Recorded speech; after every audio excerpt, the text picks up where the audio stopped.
Time for our regular bi-monthly meeting. Please rise for the Pledge of Allegiance. I pledge allegiance to the flag of the United States of America and to the republic for which it stands, one nation, under God, indivisible, with liberty and justice for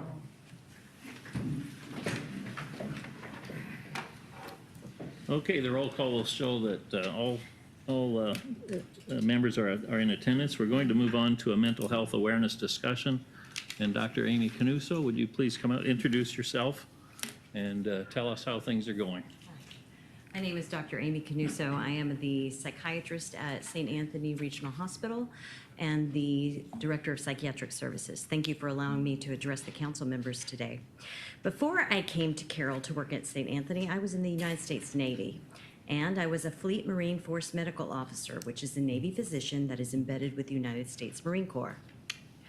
Part of my training with the Marines was operational risk management, which involves identifying hazards and assessing risks in the goal to conserve resources, protect personnel, and make informed decisions that balance risks with mission objectives. I have identified a hazard I would like to bring to your attention. Now, you may not know, or you may know, that the days of long-term psychiatric hospitalizations are long gone. State and federal funding for psychiatric institutions began diminishing in the early 1980s in hopes of emptying out asylums and integrating a community care model. We are now in the latter stages of the deinstitutionalization era.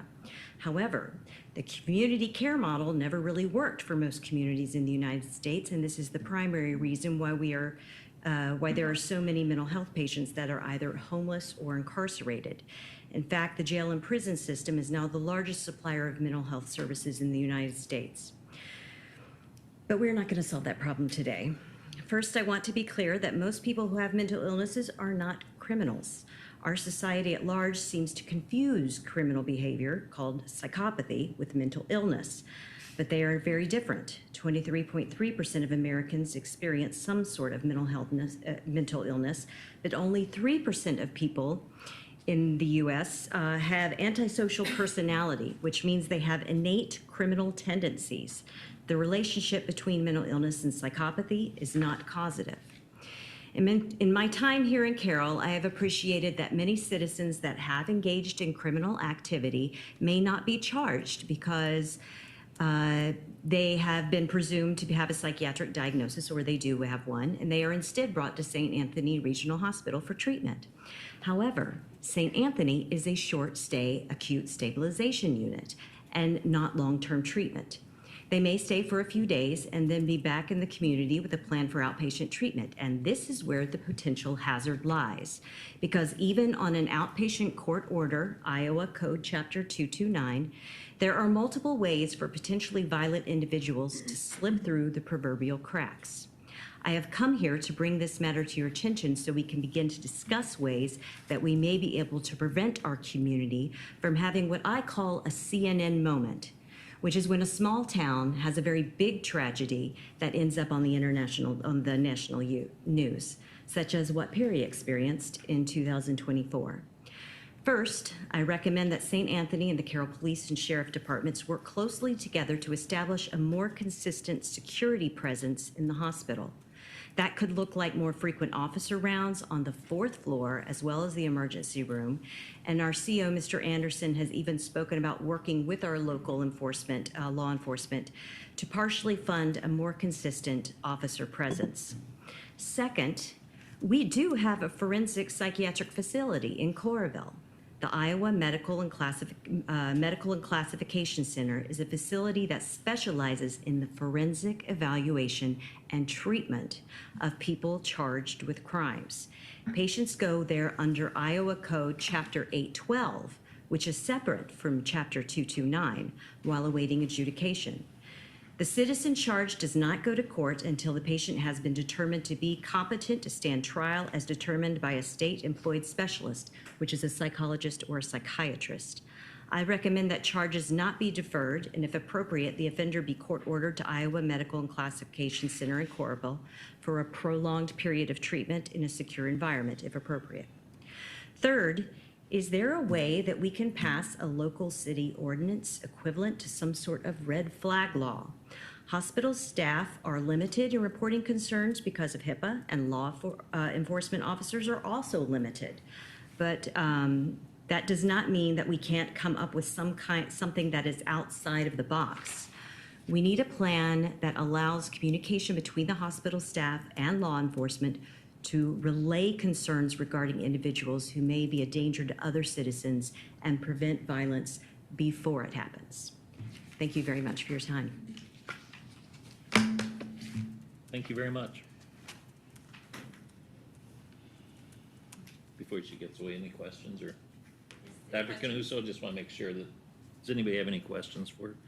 I'm going to ask you one real quick. I missed, you said that who the largest supplier of mental health care was. I just didn't catch what in the country. It is the prison and jail system in the United Okay. States is the largest supplier of mental health services. Okay, What thanks. what is a red? What is it? A red flag flag law law. is a law that some states have that say, hey, this person isn't charged, they didn't do anything yet, but it's putting up my spidey sense. It's making me have a lot of concerns. But again, they haven't been charged. And that is the concern, is a lot of times, you know, we can recommend mental health care, we can even court order, but you can't court order someone to long-term psychiatric hospitalization because it doesn't exist. But some states have this. Iowa does not have this yet. And some of my reports that I have made to the court, I have said I would highly recommend something like a red court law, like a red flag law, that would help us to have better purview or oversight of this patient, other than just outpatient mental health court commitment, which really, It would allow you to share information with the yes. local Yes. authorities. Now, there is something called a Tarasoff law that is under the Supreme Court, which allows me to call someone that may be, a patient has threatened. But again, one of the main things that's a tragedy in mental health is we can't really do anything for a dangerous patient that is a criminal until they actually do something. Okay, is it possible to get either the, I'll call it a patient at the time, or their guardians to give permission to reveal information to the local authorities? Is that a possibility or not? That is a possibility, but many of these patients, especially the ones that we have major concerns about, they are their own guardians. They're individual citizens. I'm gonna look into it. My concern is just the unconstitutionality of it. Is what my biggest, I guess, red flag, no pun Oh, yeah. intended, would be, so. I'm always, really trying to balance patient rights, but just what I have seen is that there are some major cracks in our little community. Well, it's nationwide, it really is. But at this point in my career, I just want to focus on my community. I just want to do whatever I can do to keep the people in my community safe. Has St. Anthony's considered hiring their own security? Yes, and it is not within our budget.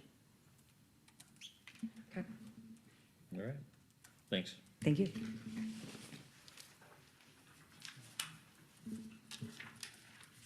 All right, we'll move on to the consent agenda, which includes approval of minutes of the June 9th, 2025 meeting, approval of bills and claims. There were no licenses and permits at this time for this meeting. Does anyone want to approve? By Tom. Jason seconded. Roll call vote, please. Dirks? Yes. Bauer? Yes. Atherton? Yes. Seaman? Yes. Shrek? Yes. Ordinary? Yes. Motion's approved. Okay, at this time, we'll look for any oral requests and communications from the audience. If there's anyone here that would like to speak on an issue that's not, okay, come on up. We'll give you 5 minutes to discuss. That's fine. Just introduce yourself and give us your My name's address. Dan Mack. I live in Carroll. I know some of you I don't know. The younger ones I probably don't know. I've heard there's some sentiment in the community to name the baseball field after Scott Parcher. And I thought that was going to be on the agenda tonight, but I don't see it, but that's irrelevant. I'd like to speak on behalf of that anyway. I'm a strong supporter of that, and I'll just take a couple of minutes here to tell you why. I've known Scott many, many, many years, and we all know how dedicated and loyal he was to this community, the parks, the recreation, and the baseball field. I go down to the track a lot. I like to use the track. I used to run, now I walk. But it didn't matter, I've done that for years and years and years. And it didn't matter if I went down there at 9 o'clock in the morning, if I went down at noon, or if I went down there at 2 or 3. I'm probably a little hyperbole here, but it seemed like he was there all the time. I used to tease him if he actually had a house in town or if he lived down there. And one day I saw him going home and I asked him where he was going. He said, well, Barb said I have to come home for lunch. So anyway, we all know how dedicated he was. I've also, when I'd be down there during the state tournament, a lot of times I would talk to coaches and from other teams because they might be over on the football field, some warm-up activities for their athletes. And I would stop and ask them how they enjoyed what they thought of the baseball tournament being Carroll. And a lot of them, they were all just overboard about the pristine condition of the field. Many of them would say things like, well, the kids would love to play at Principal Park in Des Moines, but if we can't play there, we want to play here. And some of it was the nostalgia of the field and the beautiful old Merchants Park. And I'm certainly not in any way suggesting we rename Merchant Park. But I would like to see the council consider naming the baseball field after Scott Parcher. I think that would be a huge honor and well-deserved. And as a side note, my son worked summers when he was in college and high school. I worked a lot of summers for Scott. And he probably learned more of a work ethic from Scott Parcher than he learned from his dad. He just came home and said, well, Scott wants me to go do this tomorrow Saturday morning because he can't be there. And I need to go down and take care of this or that or the other because I would not want to disappoint Scott. So at any rate, I apologize if I'm early. I thought it was on the agenda, but it really doesn't matter. I wanted to state this case, and I hope you'll consider that. And that's all I got to say. So, All right, thank you, Dan. Thank you. Thank you.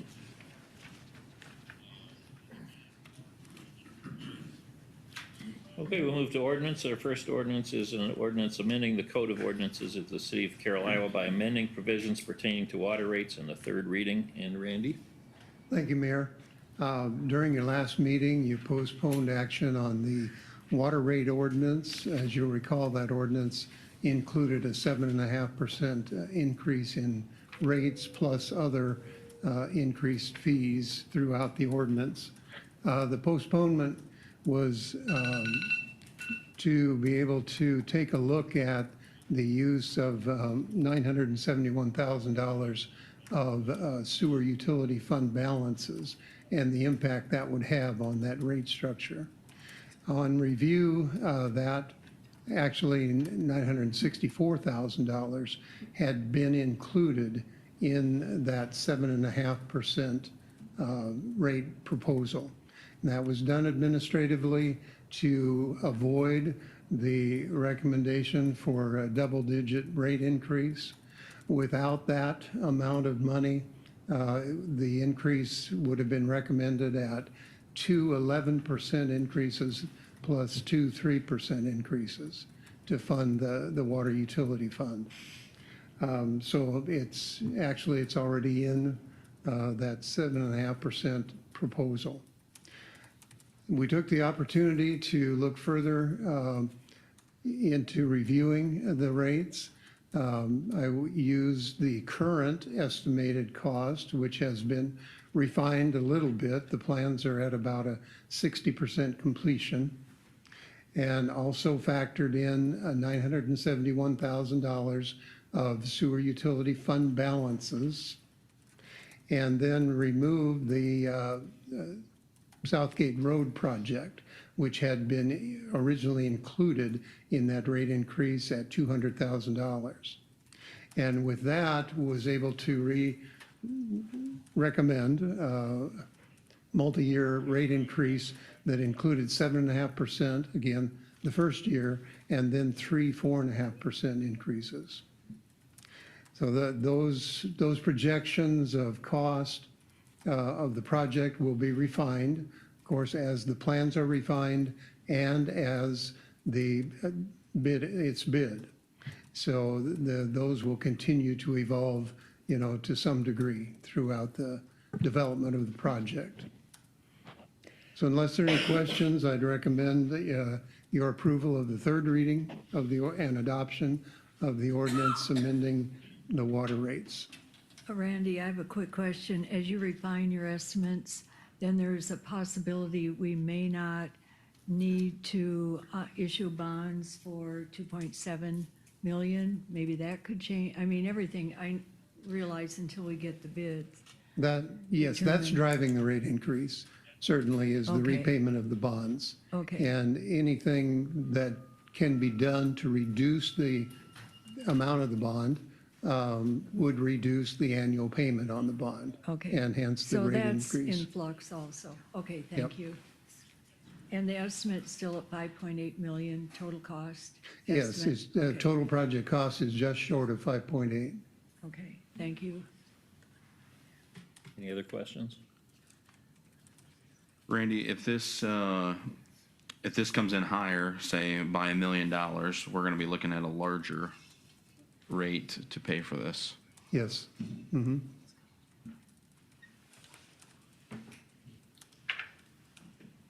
All right, I'd look for a motion to approve the third reading. So moved. Okay, by Carolyn. And JJ seconded. Roll call vote, please. Dirks? Yes. Bauer? No. Seaman? Yes. Cordero? Yes. Atherton? Yes. Shrek? Yes. Motion is approved. Okay, look for a motion to adopt the resolution then, please. Ordinance, I'm sorry. Tom, and did you have it here a second? Carolyn seconded. Roll call, please. Atherton? Yes. Cordero? Yes. Bauer? No. Dirks? Yes. Seaman? Yes. Shrek? Yes. Ordinance is adopted. All right, thank you. All right, next ordinance is the Carroll City Ordinance, Chapter 122 Amendment, Mobile Food Vehicles and Peddlers, Solicitors, and Transient Merchants, second reading. Brad. Thank you, Mayor. Okay, if you had a little bit of time to digest since the first reading, so here's your second one. Not much feedback from the community. I did get a call from a local food vendor. He just mostly had some questions, answered that, but he had no complaints about the ordinance. Other than that, I have not received anything pro or con for the ordinance change since this time. So at this point, my recommendation is to have a second reading, and I'll leave it to you guys if you want to waive the third and pass the ordinance, or if you want to bring it back to the next agenda. All right, has anybody else had any input? I have not. Can we just do the second reading though? I'll make a motion just a second. So we get in the habit of doing a lot of waiving the thirds. Yeah, that's fine. So you're making a motion Motion to to approve. approve the second reading. And Tom seconded, so Jason As long as made you a don't have motion. any public feedback, yeah, sometimes you can do the third, but you're fine just doing the second. This might be a good one too for the public to Yeah, I get don't- more information, especially our local food vendors, because there's some change that they're gonna have to see. Okay, roll call, please. Shrek? Yes. Cordero? Yes. Atherton? Bauer? Yes. Seaman? Yes. Dirks? Yes. Motion is approved. Thank you.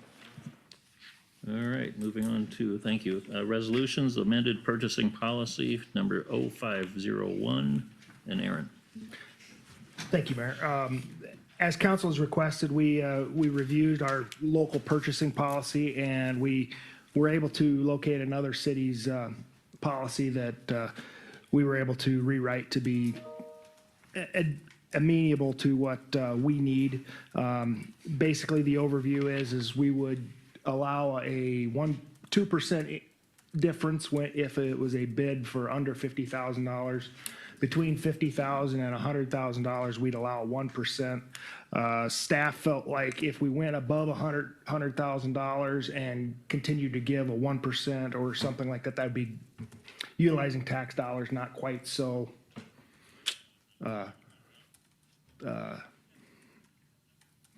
appropriately, I guess would be the good appropriate term.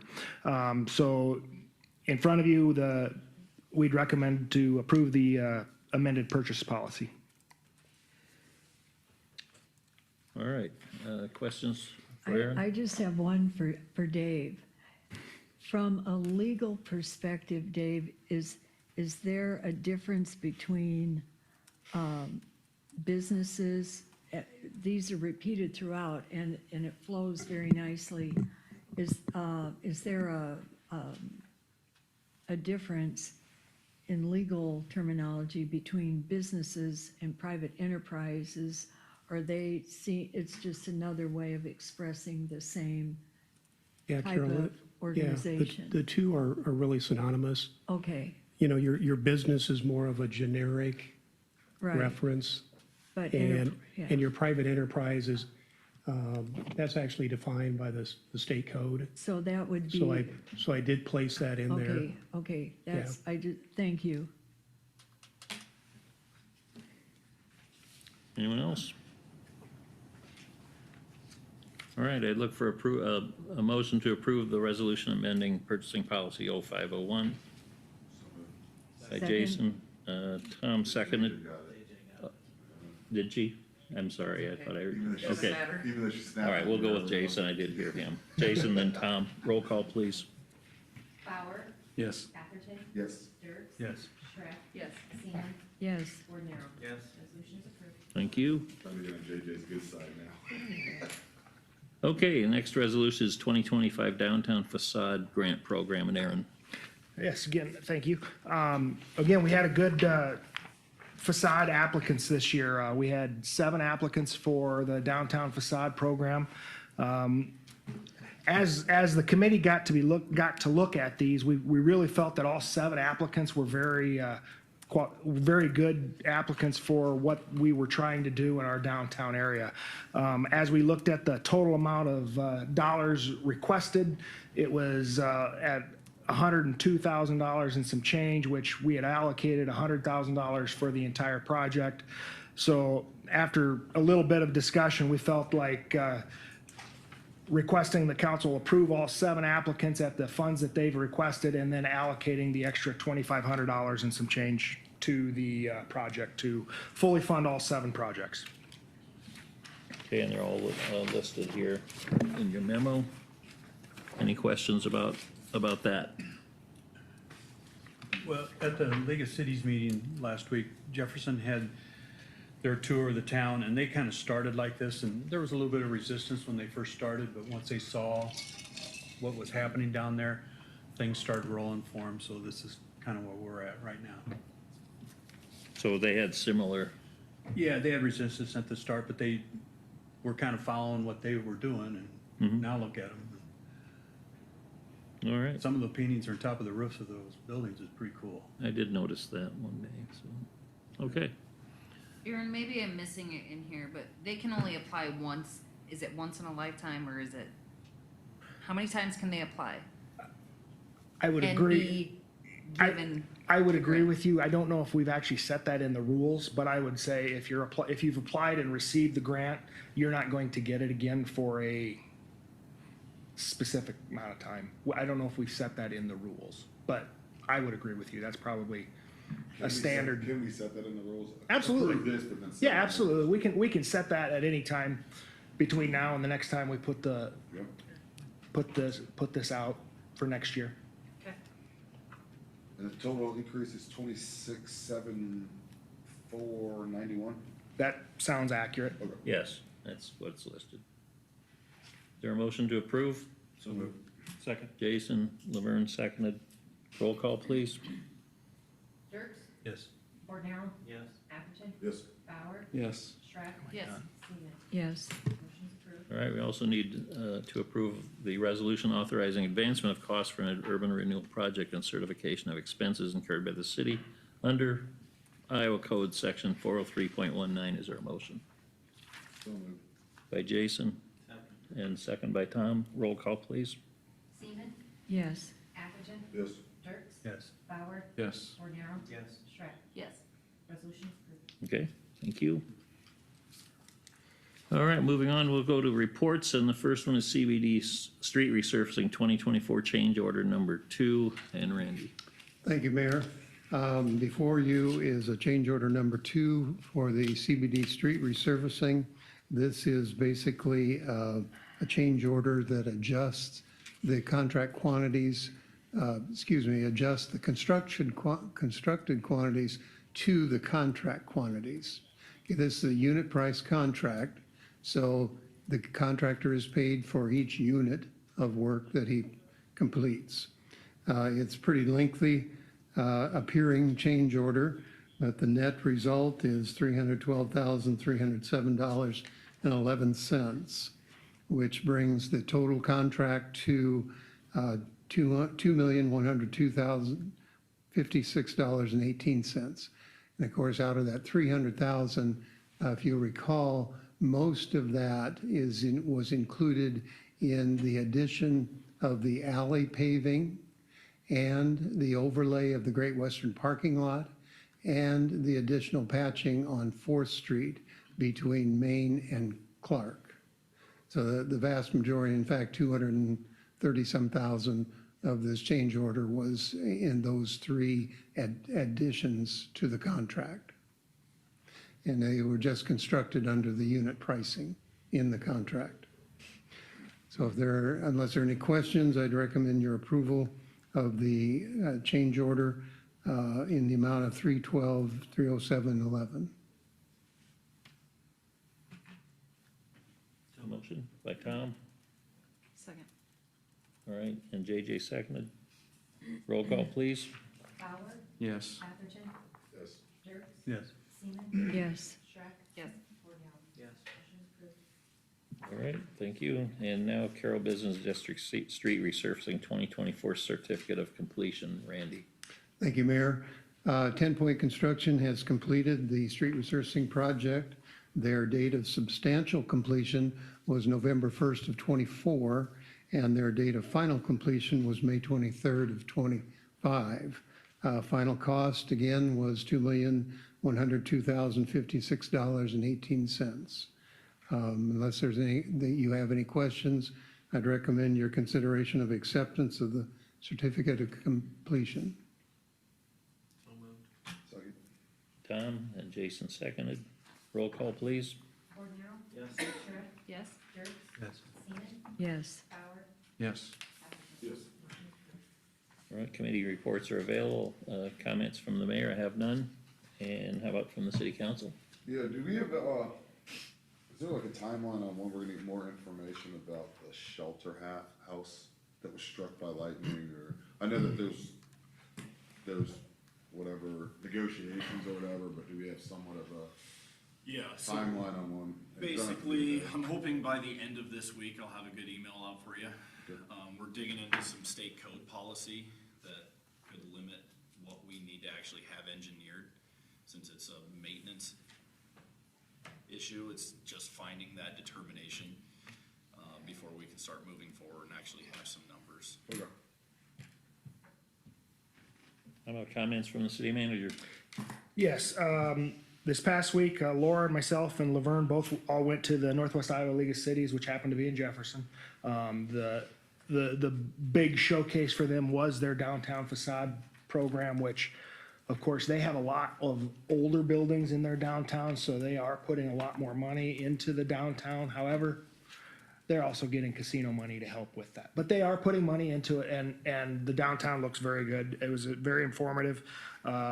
They tend to have raised the assessed value of their properties by about 81% for the buildings that they've done. Now, I don't anticipate ours doing that, but I do anticipate some increases in assessed value for those properties. It's just gonna take some time.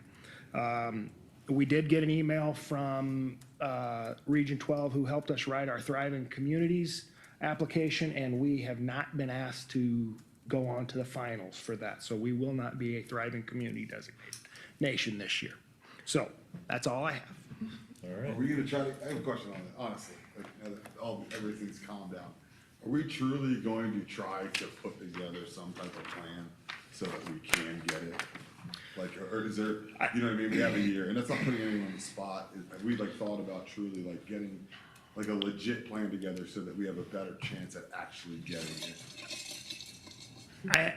I have not asked Mr. Thompson Okay. what he thinks, why this time around we were not at least good enough to go to the I know final why. round. I know why, like, because again. Why is that? We go back to this, there's not like a concrete plan. I feel like when you get these great. That's not accurate. I would feel that it would help. I would say that the course that we're on is the definition of insanity, doing the same thing over and over and not getting it. So I guess my question is kind of, have we thought about different routes of what we can change so that we're not doing, maybe that's the better verbiage that I can use. This isn't attacking I will, anybody or I will, anything. my plan is to contact Jim Thompson. He actually, along with Empower Rural Iowa, which is a part of IEDA, is gonna be here in the mid-July. July 16th. So I'm gonna have a conversation with him and see what he thought we should do better or could do better. I would say personally, I'm a little bit over thriving communities at this point. We've been doing some good things and we can continue to do some good things. And if they thumb their nose at us, I guess, again, I mean, It's not meant to attack anybody, it just feels like we're chasing our tail on this thing, you know what I mean? And it's like. I don't know what, Okay. I think we put a good application together the last 2 years. I think it's a moving target, quite frankly, How and many it changes communities- each year. How many communities get that thriving community? Depends on the year. Last year, they approved less than what they normally did. Five or six. Yeah, And I think it proves that there are a lot of progressive communities taking on a lot of projects, taking on a lot of risk, and they're just gung-ho moving ahead. And that's what, from my perspective, I wanted us to do. But there is a lot of competition out there for grants, this type of thing. And I think we just have to keep trying to be competitive.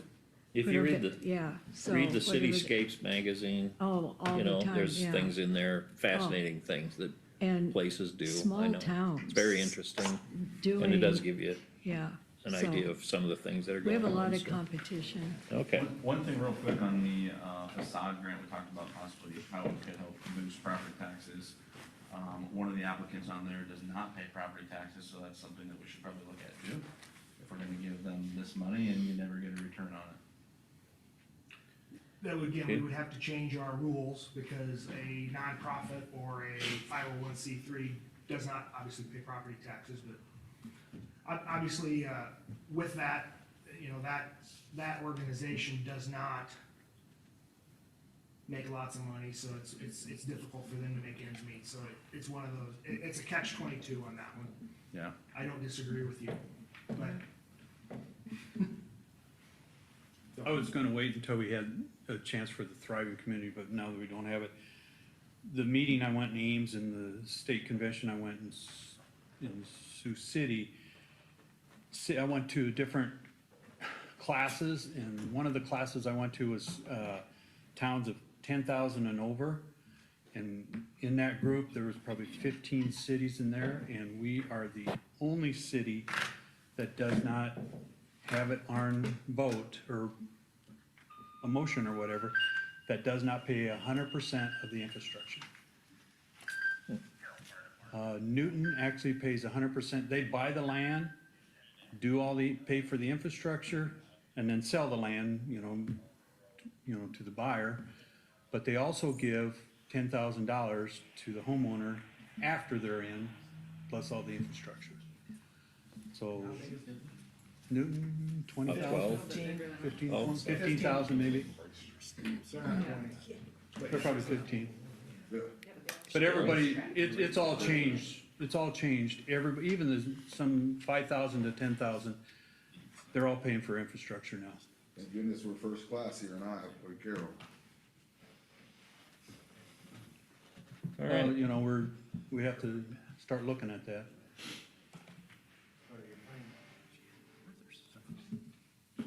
Anything else?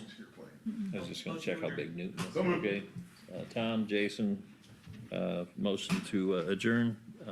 Roll call, please. Dirks, Yes. Seaman, Yes. Cordero. Yes. Bauer, Yes. Shrek, Yes. Atherton. Yes. We are adjourned. Thank you.